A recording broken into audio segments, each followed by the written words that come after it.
नमस्ते, मी रमेश मुकादम. ग्रामोदय विचार माध्यमातून आज तामिळनाडू या ठिकाणी झालेले सत्तांतर आणि त्या सत्तांतरामुळं एक तरुण वर्ग, सुशिक्षित तरुण वर्ग सत्तेवर आलेला आहे आणि या संदर्भात दत्तात्रय रावसाहेब बेंद्रे सामाजिक कार्यकर्ते आहेत.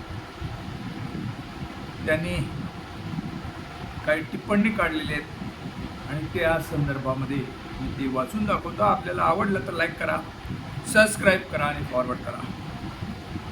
राजकारण आता केवळ भाषणबाजी नाही तर विजन ठरणार. तामिळनाडूत सुशिक्षित नेतृत्वाचे महाक्रांती.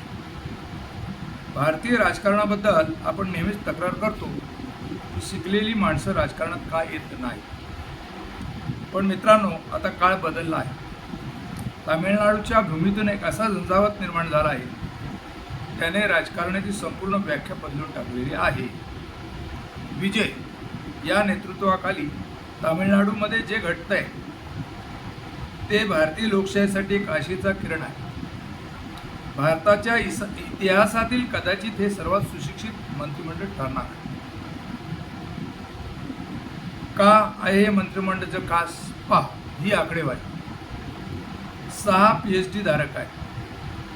संशोधात्मक दृष्टी असलेले तज्ज्ञ आता धोरण आखणार. 22 पदव्युत्तर पोस्ट ग्रॅज्युएट उच्च शिक्षणाची शिदोरी असलेला अनुभव आहात. 5 IT इंजिनियर्स. तांत्रिक प्रगती आणि पायाभूत सुविधांना जागतिक दर्जा मिळवून देण्याची ताकद. 8 MBBS डॉक्टर्स. आरोग्य व्यवस्था सुधारणाऱ्या तज्ज्ञांचा प्रत्यक्ष सहभाग. 400+ वकील आणि अभियंते. कायद्याची जाण आणि विकासाची दृष्टी असलेले खंबीर नेते.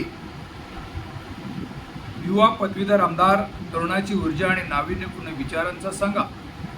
ही केवळ आकडेवारी नाही तर हा एक बदलाव आहे. जेव्हा एखाद्या राज्याची धुरा डॉक्टर, इंजिनियर, वकील आणि संशोधकाच्या हातात जाते तेव्हा ते राज्य केवळ घोषणावर चालत नाही तर ते डेटा आणि रिझल्टवर चालते.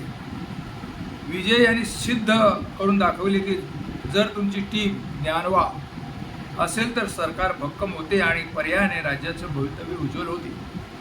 आजवर राजकारणात घराणेशाही किंवा गुन्हेगारी पार्श्वभूमीत चर्चा होत असते, पण तामिळनाडूमध्ये आता चर्चा होत आहे की ज्ञान, अनुभव, तरुणाई आणि विकास या चतुसूत्रीची या क्रांतीचे पडसाद आता संपूर्ण भारतात उमटणार का?